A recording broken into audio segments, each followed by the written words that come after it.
Ya, ahí estamos al aire, vamos a esperar que se conecte, que empiecen a conectar las personas.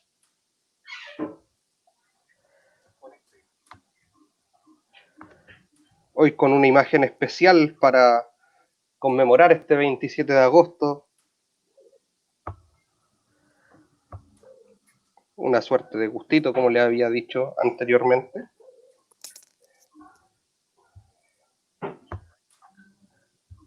Ya. Ahí envié el link al grupo Alejandra.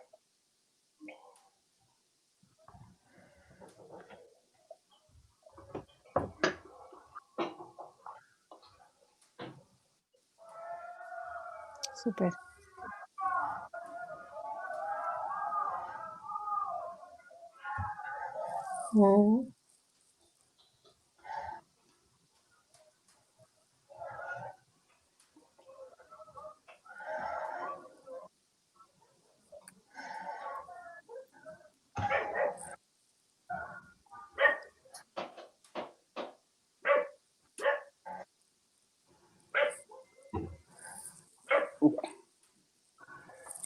Ya, bien.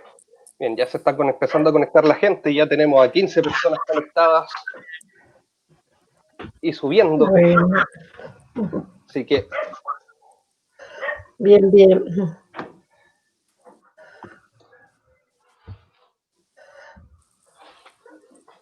Ya, partimos entonces.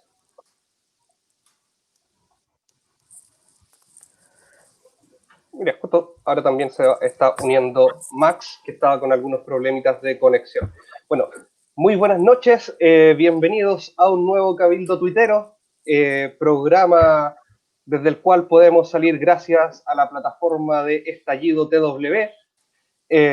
Un nuevo jueves en el que podemos compartir con ustedes y con temas que son sumamente relevantes para considerar en este proceso constitucional que ya se avecina, proceso en el que ya se han iniciado las campañas formalmente y que obviamente van a derivar ya en el 25 de octubre, donde cada uno tendrá que llevar 2 lápices, como le había dicho la semana pasada, un lápiz número 2 para marcar el voto con las opciones que le parezcan convenientes, en mi caso apruebo, y con convención constituyente, y otro para firmar el acta que corresponde al registro electoral.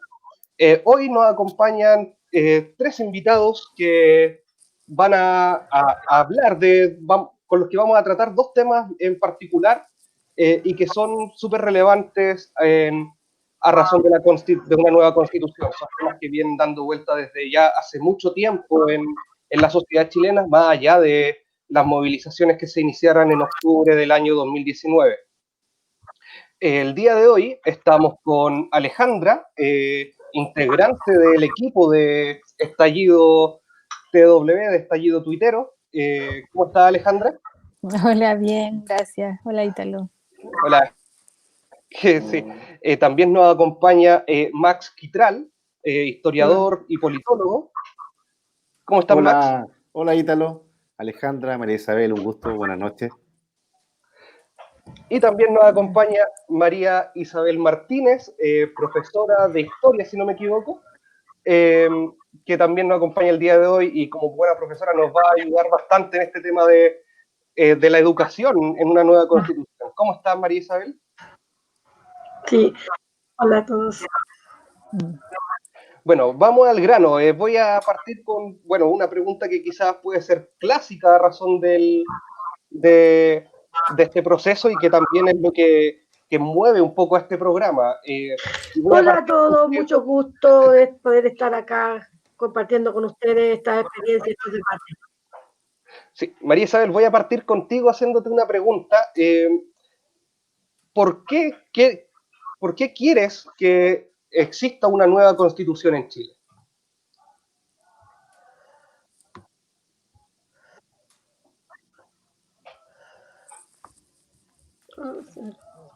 Sí, hay un pequeño delay, al parecer.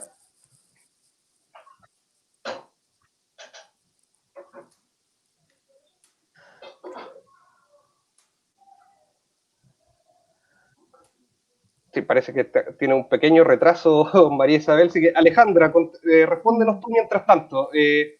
¿Por qué consideras relevante? Sí, sí. Ay, no escuché la pregunta.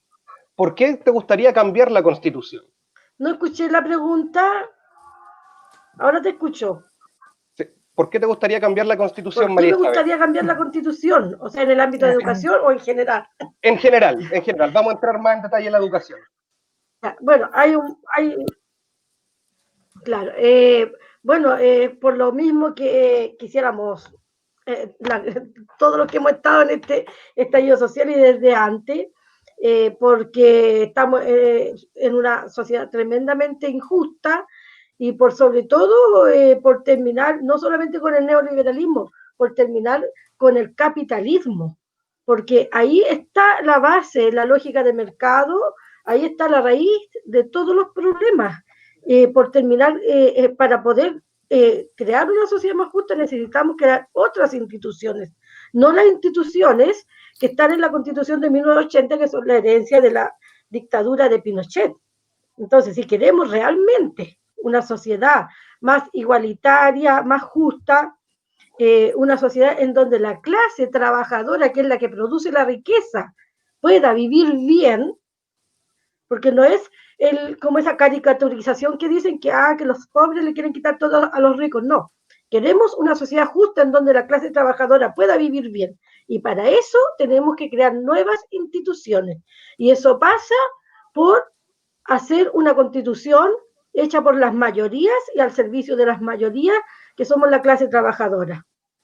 Entonces, es por responder a todas las demandas que han estado en la calle desde el 2011 y desde antes, pero con mayor fuerza desde el 2011.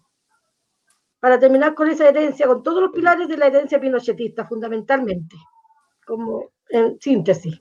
Como sí. Muchas gracias, María Isabel. Max, continuando contigo, la misma pregunta. ¿Tú qué consideras relevante o por qué consideras relevante este proceso hacia una nueva constitución? O sea, es interesante todo lo que se vive en términos de la participación, de la discusión, de abrirse el espacio a al menos tener algún tipo de incidencia en lo que respecta con la construcción de una nueva Carta Fundamental. ¿Ah? Creo que hay una politización mucho mayor de la que uno viene observando hace mucho rato. Ahora, es interesante también porque creo que se abre la posibilidad a plantear algún tipo de transformación a distintos sectores, ¿ah? Pero básicamente teniendo en cuenta que son los sectores más postergados los que deben tener una incidencia también dentro de esta discusión, ¿ah? Y obviamente que la gran pregunta que uno se tiene que hacer es, bueno, ¿qué tipo de constitución debiésemos ir pensando? ¿Ah? Cuando ustedes planteaban ahí una constitución de tipo plurinacional, me parece muy, muy, muy pertinente, porque responde también un poco a nuestra identidad. Yo creo que el gran problema que hemos tenido en nuestro país es que la mayoría de las políticas que se han aplicado durante, bueno, a partir de la dictadura, y muy profundizadas y bien administradas por los gobiernos de la concertación, ¿ah? Porque eso también hay que decirlo, y que han sido continuadas por el gobierno de Sebastián Piñera, tanto en el primer como en el segundo mandato. Hay situaciones que han quedado pendientes y que lamentablemente no han sido considerados.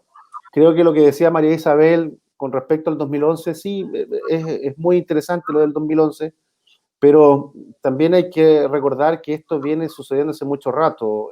El 2001 ocurre la primera gran movilización de los estudiantes secundarios. Yo creo que los estudiantes, específicamente también los secundarios, han tenido un rol muy importante en el proceso histórico que estamos viendo ahora, ¿ya?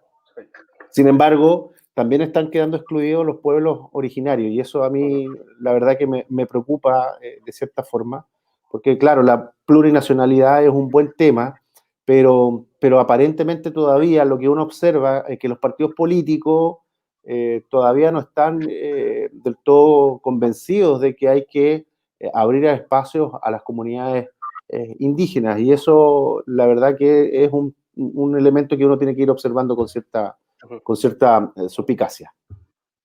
Claro, bueno, se cayó Alejandra, así Sí, se que cayó vamos a Alejandra. continuar nosotros mientras tanto, mientras se puede sumar Alejandra a la conexión. Y yo que tenía problemas de conexión y ahora lo he solucionado. Claro, lo pudimos solucionar, vamos que se puede. Sí. Bueno, entrando un poquito ya en materia, en términos de educación, bueno, el Estado de Chile viene haciéndose, o tratando en realidad, de hacerse cargo desde finales del 1800, principios del 1900. Ahí es donde empieza a generarse realmente la idea de una política educacional concreta. A razón de lo mismo, bueno, podemos ver que se han implementado distintos modelos educacionales, destacando, por ejemplo, lo que hizo Pedro Aguirre Cerda, Eduardo Frei Montalva en su momento, pero hasta la actualidad no hemos podido ver un cambio sustancial en la educación, sobre todo respecto al proceso de municipalización que se da en los años 80. Alejandra, voy a partir contigo a razón de tu caída. De la caída. De la caída, Sí. claro. Voy a partir contigo preguntándote, ¿qué consideras relevante que debería ser modificado en la Constitución a razón de la educación? En términos de educación, ¿dónde está el punto, crees tú, que donde se debe hacer particular hincapié en esta nueva Constitución?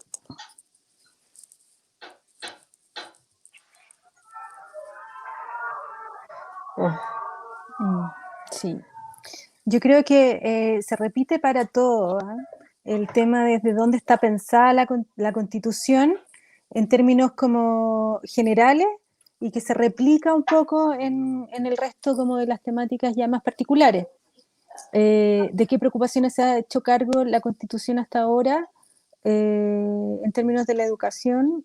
Yo creo que hoy día no está tomando toda la preocupación de fondo y principalmente en el término de la competencia, esto que hablan del mérito, de competir y de que entonces no hay una igualdad para todos. Hay mucha desigualdad también en la educación. Creo que pasa por que todos tengamos acceso a ella con gratuidad, que sea universal, que sea laica, efectivamente, que nos dé un sentido también, que la educación, lo que vamos a formar, digamos, desde las bases hasta la universidad, tenga una línea que tiene que ver como con un desarrollo de país, que es el que queremos, digamos, al que queremos aspirar. Creo que hoy día le falta, solo la educación solo se enfoca en el término económico. Vemos la competencia no solo en términos como de las notas, del ranking, sino que también la subvención, por ejemplo, para que los colegios, por ejemplo, municipales puedan adquirir recursos para mejorar su infraestructura, que es lo que yo más o menos me manejo, necesita de matrícula. Sin embargo, los apoderados saben que para que su hijo logre llegar a la universidad o estudios superiores, necesita una mejor educación, entonces compite con otro establecimiento. Entonces no hay un buen desarrollo ahí de una educación a la que pudieran acceder todos. Y también falta un tipo de educación que hoy día creo que es más necesaria, que también no es solo lo intelectual o lo cognitivo, sino que también es lo emocional y también lo social, como lo podemos ver, no sé, pues hoy día. Eso por lo menos creo yo. Muchas gracias, Alejandra. Sí, bueno, como hacer un pequeño comentario a razón de lo mismo.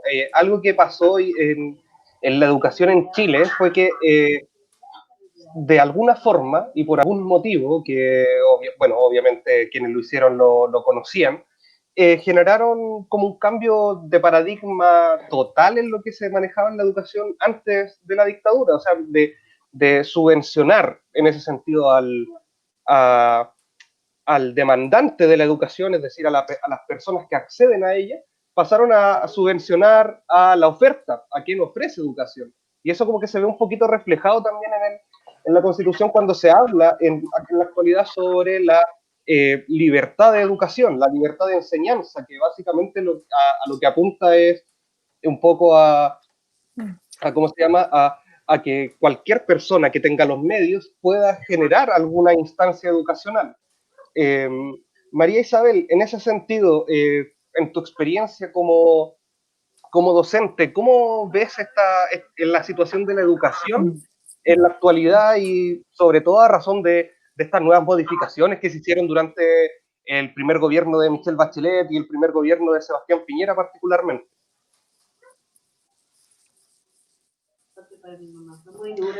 Ya, mira, lamentablemente el ejercicio docente, el funcionamiento de la educación en los colegios está tremendamente vinculado con lo que se establece en la Constitución sobre la educación.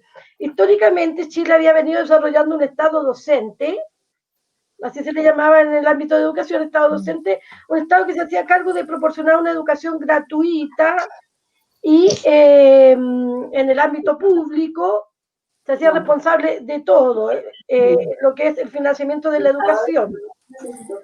Con la Constitución de 1980 se pasa a un Estado subsidiario en educación, pero además de pasar a un Estado subsidiario en educación, en la Constitución de 1980 se plasman los principios del capitalismo y el neoliberalismo más recalcitrantes al establecer el voucher y la subvención a la oferta, o sea, como decías, ¿cierto? Entonces, acá en la Constitución se establece solamente que las familias son las responsables de la educación y que el Estado solamente tiene que proporcionar la libertad de oferta para que puedan elegir. Pero no se establece un Estado garante de la educación, de una educación gratuita, una educación pública, gratuita, de calidad. Eso no está escrito de esa manera en la Constitución. Y en base a esa carencia es que se permite el sistema que exista los empresarios de la educación y más encima financiados con dinero estatales. Todos los dueños de colegios, las cadenas de dueños de colegios subvencionados son verdaderos empresarios de la educación que plasman toda la lógica de mercado en el proceso educativo.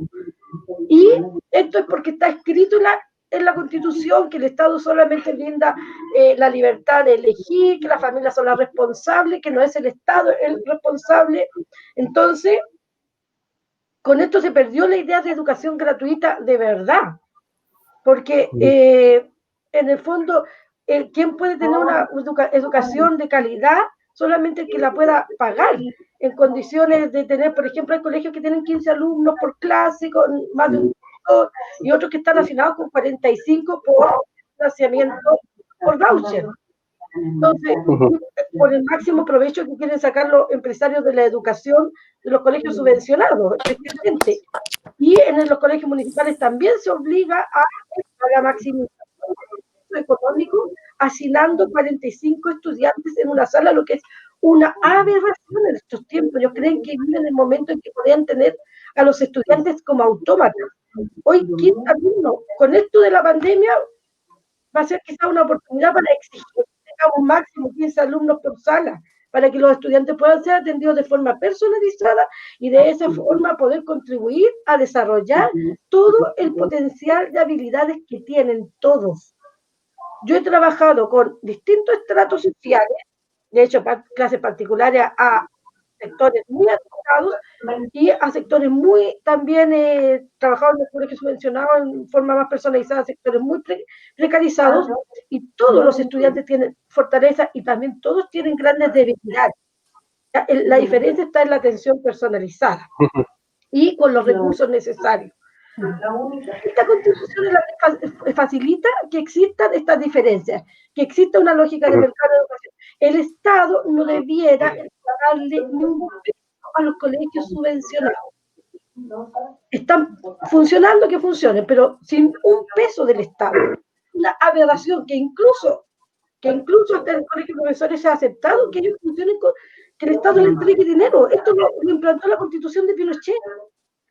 Y eso no tiene por qué ser una lógica totalmente de entregarle todos los recursos a los empresarios de la educación que lo único que van a hacer es sacar provecho, recortar la mayor parte del dinero que es para los estudiantes. Eso es tremendamente complicado. El tema es, en el fondo, la Constitución genera esa lógica de mercado, la competencia, la segregación, y de ahí todos los problemas que tenemos nosotros ya en el proceso educativo, en el aula, propiamente tal, con la estandarización de la educación, el CIMSE y todo eso, incluso la carrera docente, todo eso nefasto. Claro, o sea, finalmente el CIMSE bueno, y todas estas pruebas estandarizadas lo que buscan hacer es eso, como que casi generar una suerte de competencia entre los colegios y que a razón de lo mismo puedan acceder a más o menos recursos y que obviamente redundan que en muchos colegios que necesitan de esos recursos se vean un poco obligados a generar una instancia educativa en la que todo gira en torno al CIMSE y a cualquier prueba estandarizada en realidad. Max, en tu opinión, ¿qué crees que debería ser lo relevante en términos educacionales en una nueva constitución? Bueno, el tema de la subsidiariedad es un elemento importante. La verdad que han habido varios procesos que han sido muy, muy complejos. El tema de la desmunicipalización puede ser un elemento importante, destacado dentro de todo lo que ha ocurrido, y que fue la primera medida que adopta la dictadura para comenzar a abrir el proceso de mercantilización de la educación.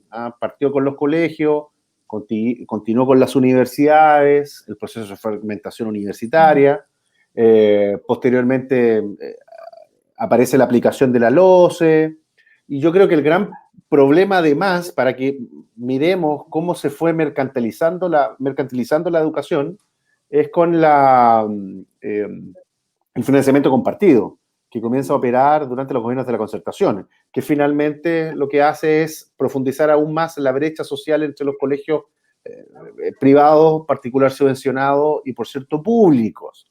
Ahora, ¿bajo qué argumento se aplicó eso del criterio de mercado? Porque la dictadura pensaba en su aplicación que a medida que se abría la educación al mercado, existiría más competencia. Y en la medida que haya más competencia, el estándar de la educación se elevaría. Cosa que ha quedado al descubierto con el paso del tiempo que no ha ido ocurriendo. Lo que ha pasado es que los colegios privados siguen teniendo su lógica de privilegio. Los colegios particulares subvencionados no resolvieron el tema de la calidad de la educación. Y en tercer caso, lo que pasó con los colegios o la educación pública es que sufrió un profundo deterioro.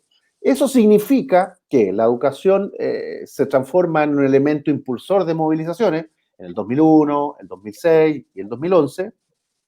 Bueno, y hasta hace muy poco además. Por tanto, ese elemento de mercantilización de la educación hay que transformarlo. Cuando se discute de igualdad, hay varios aspectos que te permiten reducir las desigualdades. Por un lado, tienes una mayor capacidad de negociación de los sindicatos, por tanto necesitarías sindicatos fuertes, cosa que en Chile no está ocurriendo. Y lo otro que tú puedes tener es una educación pública fuerte, sólida, y eso implica reducir la desigualdad.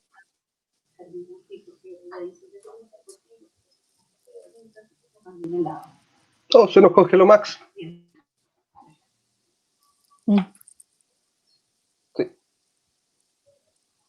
Sí.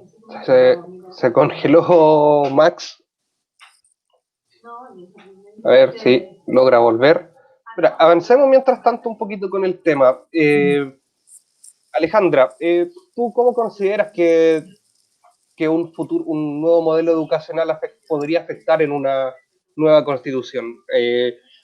Y obviamente cómo afectaría eso en directo beneficio de la sociedad, porque finalmente si pensamos un poco en estas lógicas educacionales y de mercado que se han aplicado, como bien decía Max antes de que cayera, la educación debería haber subido un estándar, pero sin embargo hemos visto que ha pasado todo lo contrario, con instituciones que derechamente han aprovechado este modelo para generar un lucro desproporcionado a razón de la educación en Chile. Yo lo veo por el lado de que y todo lo que es como el pensar cómo educar también se ha estancado un poco. Hoy día no tenemos como no solo el modelo, sino además las bases de la educación todavía son como más o menos de la segunda revolución industrial y estamos en la cuarta, ¿cachai? Entonces, cuando los chicos querían y estaban protestando y se manifestaban en las calles para tener educación gratuita, era gratuita y de calidad. No era solo gratuita, porque no quieren ingresar al modelo que está, sino que además quieren que la educación sea mejor, porque saben que les es insuficiente. Nos falta en tecnología, nos falta en aprender a pensar. No hubiéramos tenido, cuando la educación era gratuita en Chile, teníamos grandes personajes como Humberto Maturana o Francisco Varela que lo dicen derechamente, que ellos, si no hubieran tenido esa opción de poder entrar a la universidad por sus recursos, por sus familias, no hubieran podido hacerlo. Y son grandes a nivel mundial, digamos. Tenemos ejemplos de eso. Y tenemos un gran vacío sin ejemplos en este momento.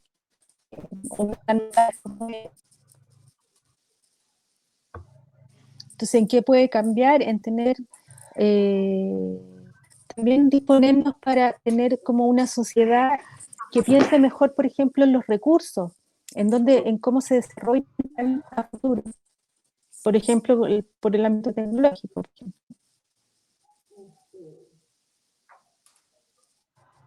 Ámbito tecnológico que nos ha jugado un poquito en contra hoy día, Max, para que continúes con la idea que estabas desarrollando hace un rato. Sí, la tecnología no ha estado de nuestro... Hoy día parece que ha estado con problemas el internet, así que, bueno, es parte del proceso. No, lo que yo quería decir es que, bueno, ha habido un proceso histórico en nuestro país que se preocupó de mercantilizar la educación. Es una línea importante a reconocer, con grandes ganancias, con endeudamiento producto de la educación, con grandes recursos desde el Estado a la banca privada, con segregación educativa, residencial, con alta concentración de ingreso universitario de los sectores más acomodados, eso está trabajado. Entonces lo que hay que hacer es, primero, sacar el lucro o la mercantilización en la educación. Ese es un gran elemento. Fortalecer las universidades públicas y tratar de mejorar las condiciones de trabajo también de los profesores. Entonces, claro, todo queda en criterio del mercado finalmente. Entonces, como el Estado está incapacitado...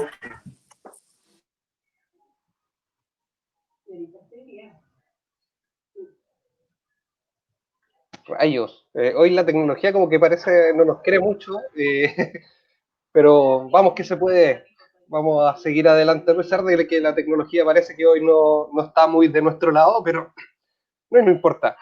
María Isabel, en tu opinión, ¿cómo crees que debería ser el camino a seguir? ¿En qué nos deberíamos concentrar?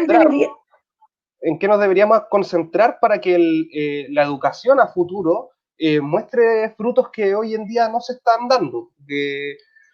Que producto de todo este modelo actual educativo se siguen reproduciendo vicios finalmente que nos afectan y que terminan afectando en definitiva a los estudiantes y sobre todo también a los profesores en las salas de clases también.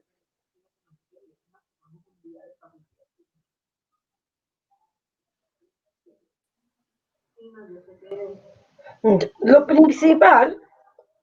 primero está en la autoorganización de las comunidades educativas, de los trabajadores de la educación. Necesitamos una educación que tenga un completo financiamiento estatal, pero que la gestión de los colegios, de las unidades educativas, esté en manos de los trabajadores, de los profesores y los trabajadores de la educación del colegio, en donde los estudiantes también puedan participar con voz y voto. Durante el 2011 existieron importantes experiencias en donde los estudiantes tomaron la organización de los colegios en sus manos y pudieron acceder a importantes aprendizajes que este sistema jamás les habría entregado. La organización de la cual yo participo de profesores también estuvimos en un colegio en la 90, en donde participaron en la organización del funcionamiento del colegio los estudiantes, los apoderados y los profesores junto a los demás trabajadores de la educación. Entre esos tres estamentos organizaron e hicieron funcionar el colegio tomando en consideración el sentir de los estudiantes, lo que los estudiantes querían, pero también al resto de la comunidad educativa. Es la única forma, porque ¿quién más que los mismos trabajadores de la educación van a poder brindar un mejor servicio educativo y saber cómo organizar un colegio en conjunto con sus estudiantes y sus apoderados para que el colegio no sea solamente una mera guardería?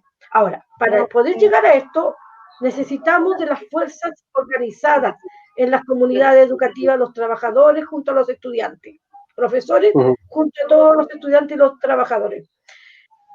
También en el proceso constituyente es algo que se puede pelear, pero no en la convención constitucional que se viene planteando en este acuerdo que hicieron los políticos del Parlamento, sino que a través de una asamblea constituyente que sea realmente una asamblea constituyente libre y soberana. Allí también se puede discutir y pelear por otras condiciones totalmente distintas para el funcionamiento de los colegios. Que no sea el empresario de la educación el que decida cómo quiere que sea la educación en el colegio. Es aberrante. Yo estuve en un colegio en donde la señora directora y sostenedora era muy pichona y todo el colegio tenía que ser súper creyente. Estuve en un colegio donde al sostenedor le gustaba la música y todos tenían que, el único taller que había era la música, ¿no? Tienen que ser las comunidades educativas, de ahí la importancia de la autoorganización.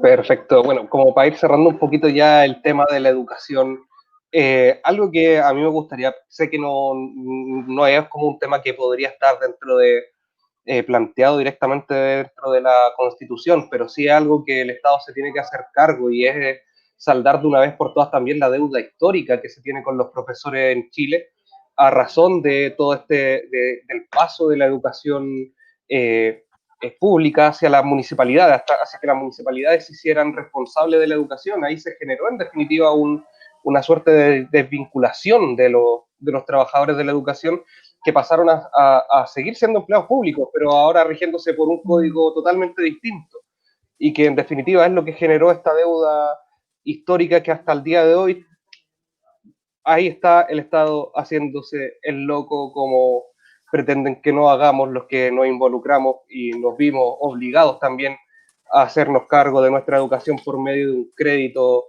que nos esclaviza finalmente a un banco para poder haber estudiado, como el caso del CAE. Bueno, a mí me quedan hermosas 230 cuotas por pagar. Pasando ya a otro tema, como bien le mencionamos en principio, hoy también vamos a hablar sobre los pueblos originarios y la situación de los pueblos originarios en Chile. Para dar como un poco de contexto a razón de lo mismo y algo que hemos tratado un poquito por la tangente en programas anteriores, es que en Chile los pueblos originarios por lo general tendemos a enfocarnos más que nada en el pueblo mapuche, pero sin embargo tenemos que estar conscientes de que también no son el único pueblo originario que habita actualmente en este territorio. Basta mirar al norte, donde es vasta y rica la cultura indígena, y a razón de lo mismo, Chile hace ya algunos años atrás suscribió al convenio 169 de la Organización Internacional del Trabajo, que habla sobre el respeto y la relación del Estado con estos pueblos originarios, y hasta el día de hoy vemos que esa es una situación por lo menos compleja para el Estado de Chile. Para qué hablar de lo que ha sucedido en la última semana, en particular con el caso de Celestino Córdoba y algunos presos mapuches que están en la cárcel de Angol, si mal no recuerdo, que se encuentran en huelga de hambre, donde prácticamente se hace oído sordo a ello, y también Chile es uno de los países que en ese sentido es más llamado al orden desde esta organización, respecto a respetar este convenio y la palabra empeñada en la firma de este convenio. Y una de las posibilidades que se da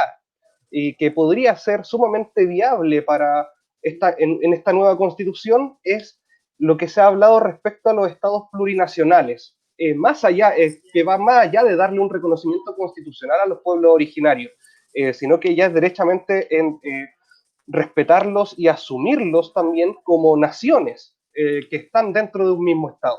En ese sentido, me gustaría aprovechar un poco la expertise de Max para que nos adentrara un poco en el concepto de un Estado plurinacional, básicamente cómo es que funciona un Estado plurinacional. Sí, bueno,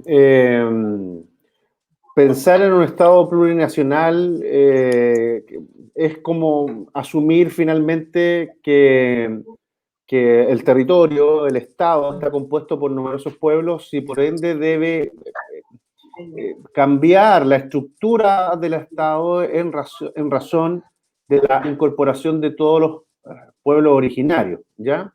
Es darle un reconocimiento total a los pueblos indígenas como actores y sujetos de derecho, ¿ya? Y eso es un reconocimiento desde el ámbito plurinacional, cosa que en la actualidad eso está al debe, como bien lo mencionas tú. Ahora, en algún momento yo dije que habían otras experiencias bien interesantes a mirar, como Ecuador, Bolivia, pero también hay otros países, que en el caso de Nueva Zelanda, por ejemplo, que es el más llamativo, Canadá, Bélgica, también tienes una idea bien interesante de reconocimiento de los pueblos indígenas. Y eso debe quedar plasmado en una constitución. Ahora, yo sinceramente no he visto la discusión concreta real de aquello, más allá de algunas voluntades, de algunas personalidades en específico, pero yo sinceramente no veo un convencimiento de todos los partidos políticos en relación a esta visión plurinacional. Es más, yo me atrevería a decir también que en algunas entrevistas el vocero de los presos políticos mapuche tampoco tienen cierta certeza con relación a lo plurinacional. Ojo ahí. ¿Ya? ¿Y sabes por qué? Por la desconfianza del pueblo mapuche en específico al Estado. ¿Ah?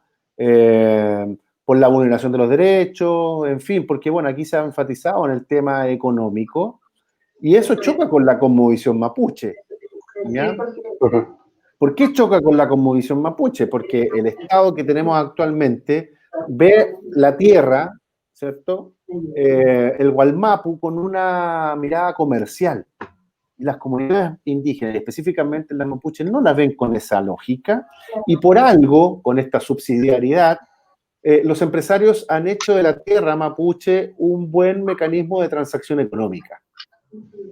Y eso ha sido perjudicial para las distintas comunidades que no solo han significado el asesinato de comuneros, sino que también el hostigamiento por parte del Estado al pueblo mapuche y la consabida vulneración de sus derechos, y aun cuando Chile suscribió el convenio 169, que no se está tomando en consideración en este último tiempo. Entonces, ahí a mí me parece que con esos antecedentes es absolutamente comprensible que el vocero de las comunidades mapuche y la comunidad mapuche en general tenga una percepción más bien dubitativa, distante, que no crea mucho con respecto a lo que pueda ver desde lo plurinacional.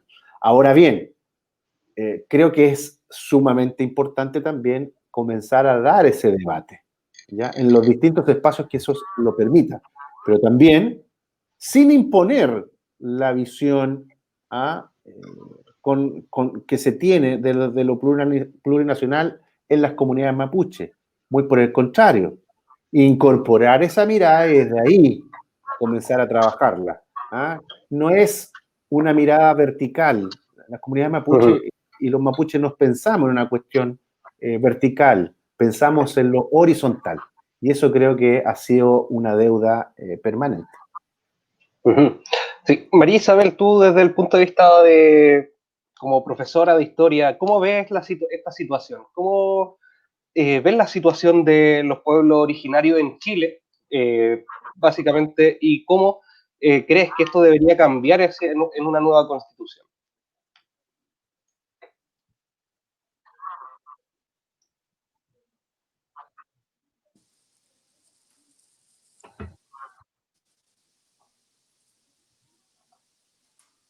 Cayó María Isabel.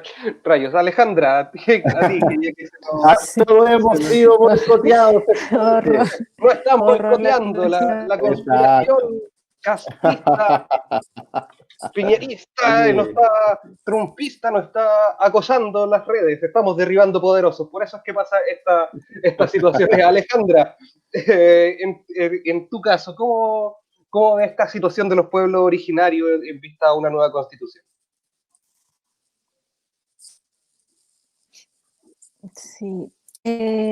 Bueno, la comprensión que nos falta hace mucho tiempo, años y una deuda por años, es la coexistencia de nuestro país de distintas culturas.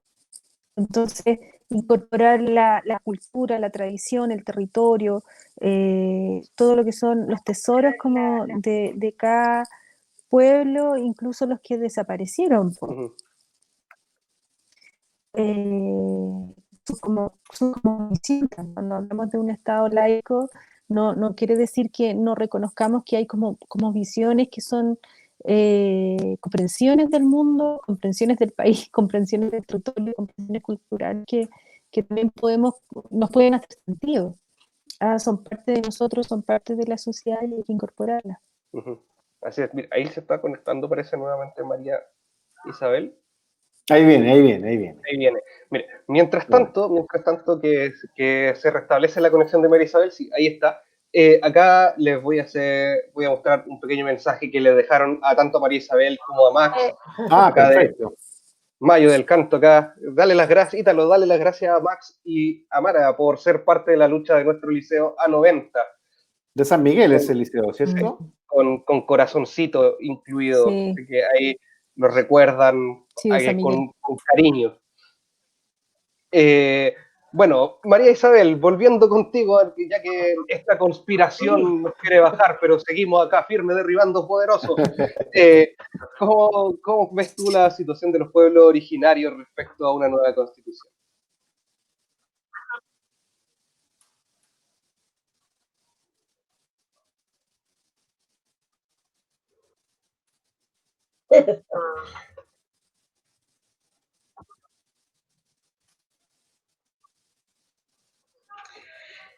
Bueno, yo creo que uno de los debates que se van a abrir en el proceso constituyente respecto a los pueblos originarios va a ser entre plurinacional o la autodeterminación de los pueblos originarios, ¿ya? Porque hay un sector de la izquierda parlamentaria que, entre comillas, generosamente habla de plurinacionalidad, pero eso es completamente insuficiente, a mi parecer, respecto a cómo abordar la problemática de los pueblos originarios, todos. Si bien los que están siendo más atacados actualmente son los mapuches, pero como decía acá Ítalo, cuando tenemos que referirnos a ver la situación de todos los pueblos originarios también, pero igual no, en este punto no quiero dejar pasar de que una de las primeras exigentes tiene que ser también fin a la militarización de la Araucanía, fin a la ley antiterrorista, porque como ellos como pueblo originario están sacando la cara y por lo mismo el Estado opresor les da duro, los persigue, la herencia pinochetista implicó que le quitaran más sus tierras con una legislación pero nefasta en donde prácticamente le regalan las tierras de de los mapuches a los empresarios forestales, ¿cierto? Entonces, este es el Estado chileno con los pueblos originarios. Por lo tanto, de ahí la desconfianza que mencionaba también Italo, si no me equivoco, o Max también, respecto a lo que sería esto de la plurinacionalidad, ¿ya?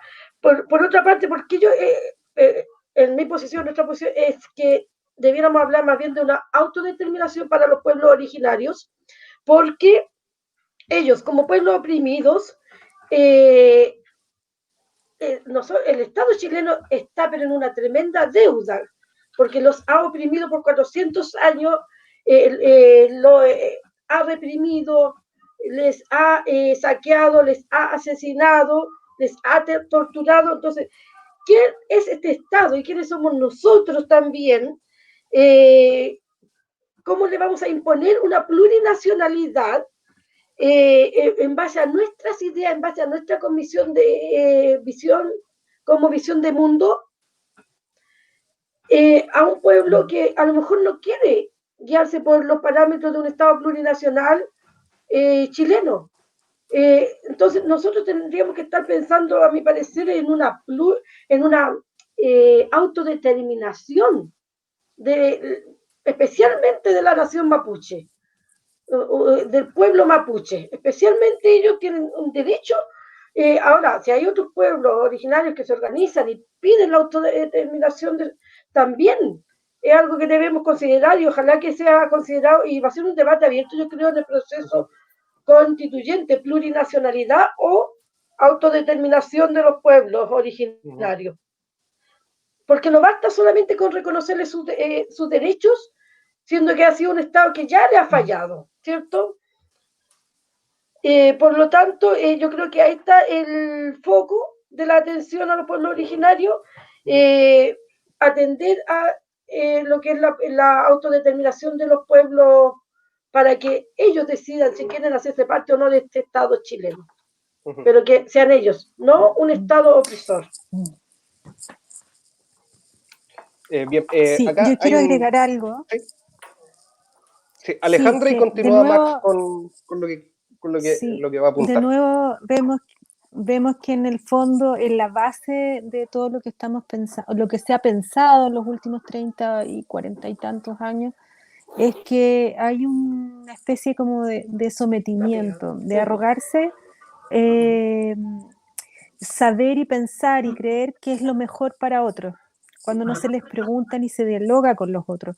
Por eso es que este también es un momento histórico para el país, porque si bien no va a caber todo y tienen la Constitución puede dejar muchas cosas afuera u otras que sobre la marcha vayan siendo necesarias, sí puede ser pensada desde la gente, desde nuestras preocupaciones. Y sobre todo pensando en el pueblo mapuche y los pueblos originarios de todo el país, en donde se les puede incorporar en el diálogo, no en el sometimiento, no en lo que nosotros pensamos que es mejor para ellos, sino que preguntar y recoger qué es lo que es mejor para ellos y qué es lo que piensan. Sí.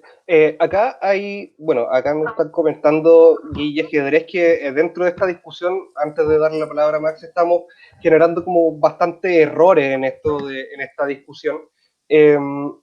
Parte de los errores también están también dentro de los comentarios que está haciendo, dentro de lo que va diciendo y de la lógica argumentativa que va siguiendo en los comentarios que ha hecho. Se tiende a confundir nación con Estado, y son conceptos que distan uno de otro. Un Estado contiene a una nación, no es al revés. La autodeterminación no necesariamente está ligada a un acto meramente territorial, sino que también de libertad como pueblo y en cómo se desarrolla la cultura del mismo pueblo, no necesariamente en los términos que lo plantea. Max, por favor, algo que tú querías agregar. Sí, bueno, enfatizar, yo lo dije hace un rato que la cosmovisión mapuche con respecto a la tierra es muy distinta a lo que ha hecho el Estado hace mucho rato. Eso creo que también es súper importante manifestarlo, porque si vamos a cambiar una constitución, queremos darle reconocimiento a los pueblos indígenas, y continúa la misma matriz económica, no va a cambiar nada. Por tanto, no basta con asegurarle escaños parlamentarios al pueblo mapuche. También hay que ver qué pasa con el tema económico, porque ahí hay un elemento central. Recuerden que el problema que hay en Wallmapu radica en que los grupos empresariales se han apropiado de la tierra, han despojado de tierras a las comunidades mapuches para beneficio propio y dejando y desplazando de esa toma de decisión al pueblo mapuche. Entonces ahí pasa un elemento central, es decir, que si la misma matriz económica extractivista que ve el agua, la tierra como un bien transable en los mercados, vamos a tener nuevamente una temática mapuche presente. A mí no me gusta hablar de conflicto, eso es un error, porque es la forma de criminalizar las justas demandas de las comunidades mapuche. Por tanto, hay que sacar ese término de la discusión, del diálogo, y referirse a hostigamiento del Estado, vulneración de los derechos mapuche, o también la problemática mapuche.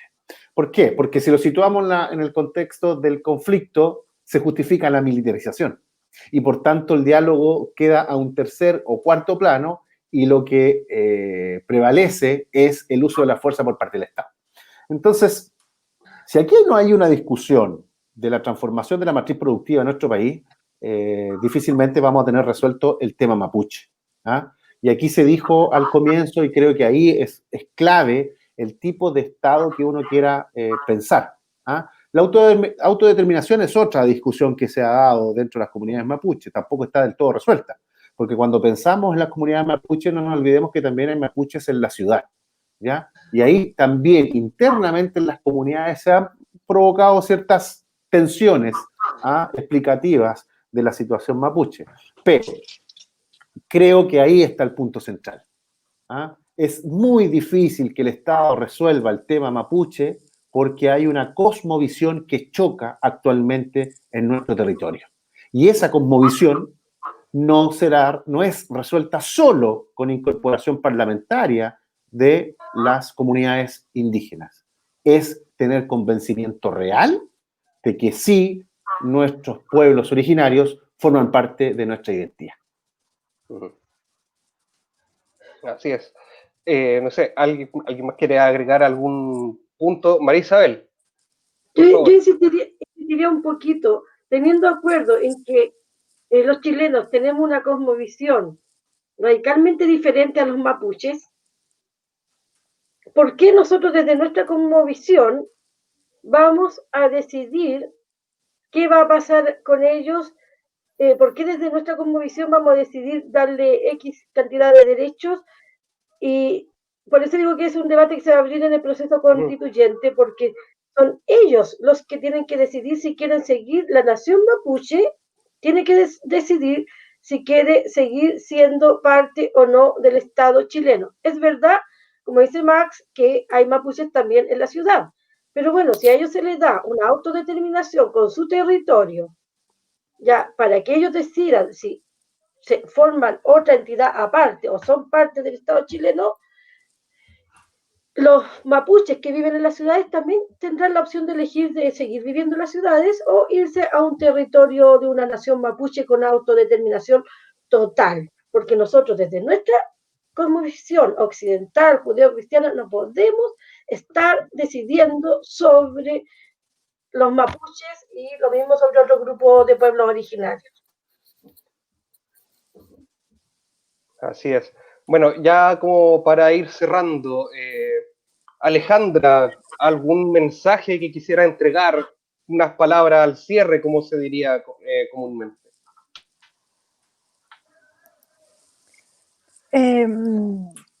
Creo que parte de la educación y uniendo los temas que tratamos hoy día, también hay algunos ejemplos de autogestión en algunos lugares en donde se ha incorporado el lenguaje mapuche o el lenguaje aymara.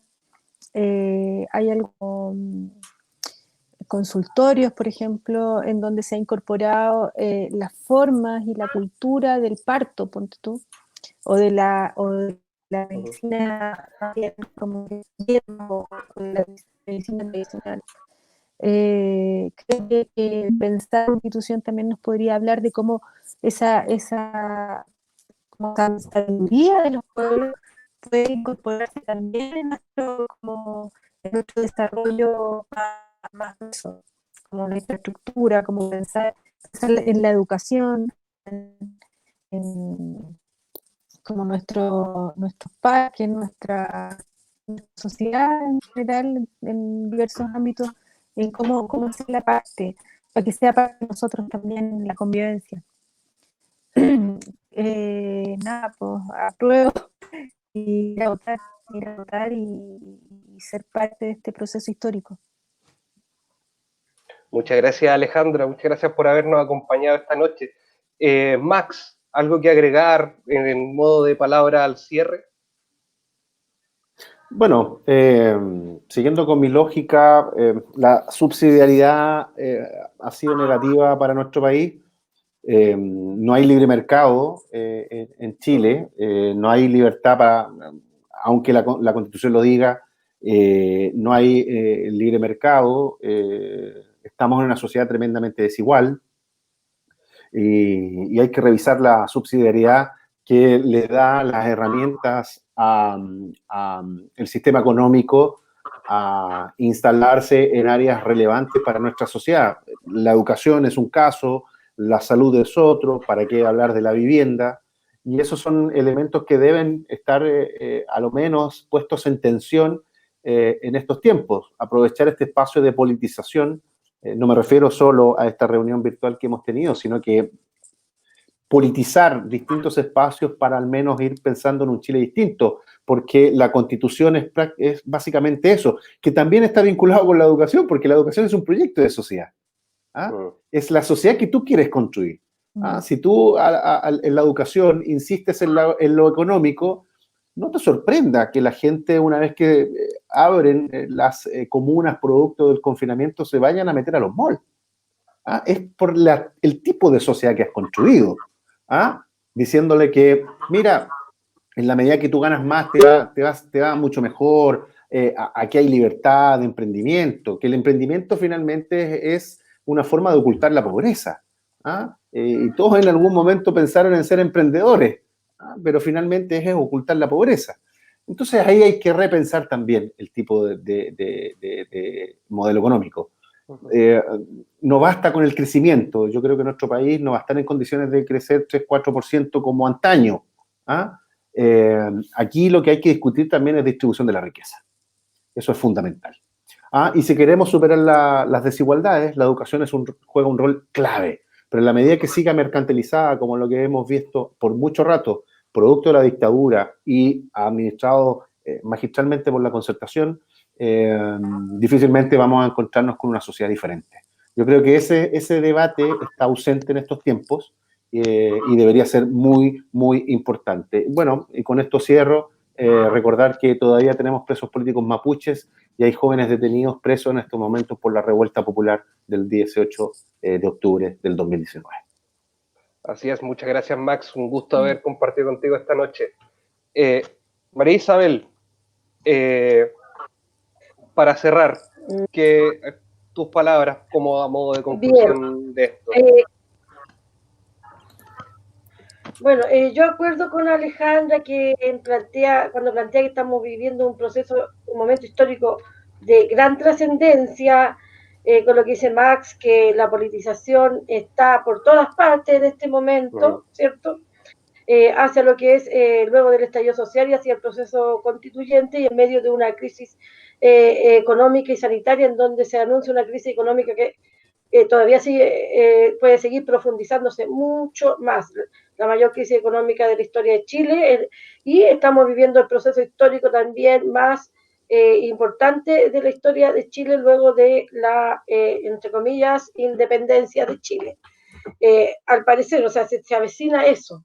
Entonces, en este contexto creo que tenemos una gran oportunidad para realizar grandes y profundos cambios en Chile, pero para esto es necesario que desarrollemos y profundicemos la autoorganización que se produjo en el mes de octubre y noviembre, para poder participar de este proceso constituyente, para que la nueva constitución no la escriban los mismos de siempre, de los 30 años, el sector del Parlamento, sean de gobierno o de oposición, porque todos han sido parte del mismo problema.